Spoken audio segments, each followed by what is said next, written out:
Assalamualaikum mga kamamo, magsasayang tayo. Kailangan nating mag-gloves kasi yung tubig sobrang init talaga ngayon.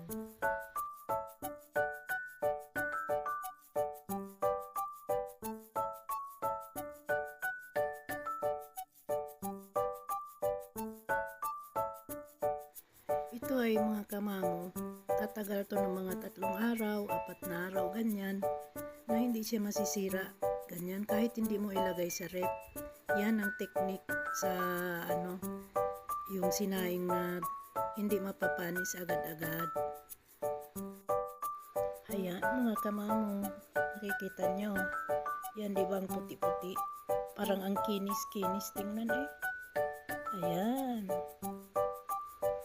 Yum, yum, yum. Kami ay kakain na po. Salamat. Bye-bye.